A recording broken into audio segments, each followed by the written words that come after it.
कैसे हो बच्चों। तो चलो आज की क्लास शुरू करते हैं। हमारा लेसन चल रहा है फर्स्ट, यानी कि अध्याय फर्स्ट, और नाम है हमारे आस पास के पदार्थ। तो देखिए, पिछली क्लास में हमने पदार्थ पर तापमान के प्रभाव की बात की थी।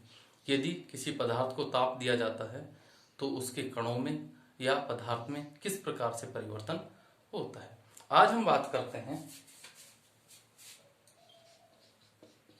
पदार्थ पर दाब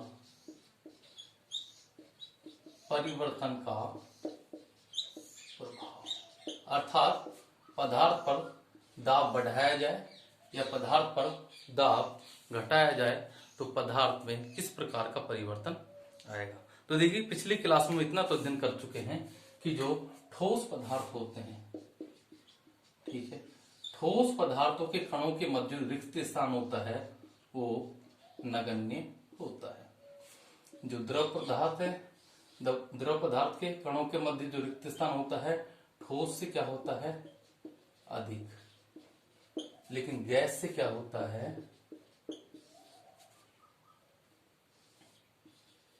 कम होता है। ठीक है। और जो गैसीय पदार्थ होते हैं, गैसीय पदार्थों के कणों के मध्य जो रिक्त स्थान होता है वो सर्वाधिक होता है। ठीक है। चलिए, अब प्रश्न ये उठता है कि यदि पदार्थ पर दाब लगाया जाए तो पदार्थ पर दाब लगाने से क्या फर्क पड़ेगा या पदार्थ पर दाब का क्या प्रभाव पड़ेगा। तो देखिए, ठोस के कणों के मध्य रिक्त स्थान नगण्य होता है तो दाब लगाने पर ये संपीड़ित नहीं होंगे। ठीक है, अगर अर्थात नगण्य संपीड़न पाया जाता है। द्रव पदार्थ के कणों के मध्य जो रिक्त स्थान है ठोस से अधिक, लेकिन गैस से क्या होते हैं, कम होते हैं। तो यदि इन पर दाब लगाया जाता है तो नगण्य प्रभाव पड़ता है, बहुत ही कम प्रभाव पड़ता है। प्रभाव तो पड़ता है लेकिन बहुत कम प्रभाव पड़ता है। जब हम गैस की बात करते हैं तो पिछली क्लास में पढ़ चुके हैं कि जो गैस के कण होते हैं उनके कणों के मध्य जो रिक्त स्थान है वो अधिक पाया जाता है। ठीक है। अब इस पर जब दाब लगाया जाता है तो दाब लगाने पर और ताप कम करने पर जो गैसीय पदार्थ के कण हैं वो पास पास आ जाते हैं। ठीक है। पास पास आने के कारण ये यहां नीचे इकट्ठा हो जाते हैं। ठीक है। और पदार्थ की अवस्था परिवर्तन होता है, अर्थात जो गैसीय पदार्थ है कम ताप पर अधिक दाब लगाने से वो कौन सी अवस्था में आ जाते हैं, द्रव अवस्था में आ जाते हैं। इसका सबसे अच्छा एग्जांपल कौन सा है, एलपीजी, लिक्विड पेट्रोलियम गैस, और दूसरा सीएनजी। ठीक है, जिसका उपयोग मोटर गाड़ियों में पेट्रोल के स्थान पर किया जाता है। ठीक है। संपीड़ित प्राकृतिक गैस। ठीक है। चलिए, अब हम एक आरेख की बात करते हैं जिसमें आसानी से समझ में आ जाएगा कि पदार्थ पर ताप और दाब का प्रभाव किस प्रकार से पड़ता है। ठीक है। चलिए देखिए, ये है ठोस पदार्थ, ठीक है, ये है द्रव पदार्थ और ये है गैसीय पदार्थ। ठीक है। चलिए, जब ठोस को गलाया जाता है यानी कि संगलन किया जाता है तो ठोस पदार्थ जो द्रव अवस्था में परिवर्तित हो जाते हैं, क्योंकि ठोस पदार्थ के जो कण हैं उसकी गति जो है वृद्धि हो जाती है। और जब द्रव पदार्थ को अधिक गर्म किया जाता है तो वाष्पीकरण के कारण जो पदार्थ है वो द्रव अवस्था से गैसीय अवस्था में चला जाता है। इसके जस्ट विपरीत करते हैं हम, यदि तापमान कम करते हैं तो गैसीय पदार्थ के कणों का संघनन होता है और संघनन होने के कारण जो गैसीय पदार्थ है वो वापस से द्रव अवस्था में चला जाता है। और जब द्रव पदार्थ को जमाया जाता है, जमने की क्रिया होती है, ठंडा किया जाता है तो द्रव पदार्थ वापस से ठोस में बदल जाता है।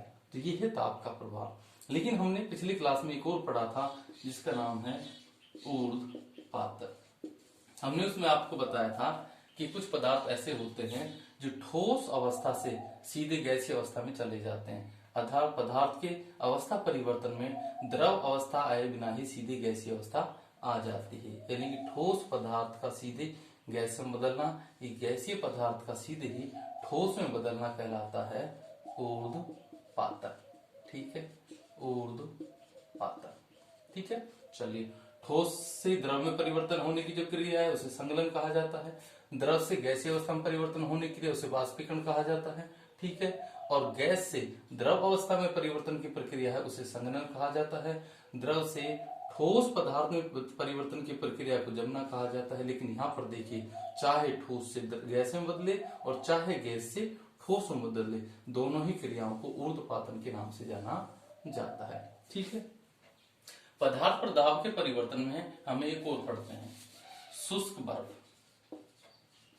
शुष्क बर्फ, ठीक है, जो CO2 होता है, कार्बन डाइऑक्साइड गैस जो होती है, यदि कार्बन डाइऑक्साइड गैस को कम ताप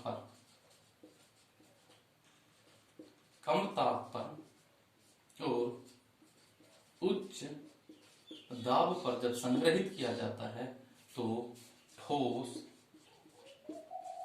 CO2 का निर्माण होता है।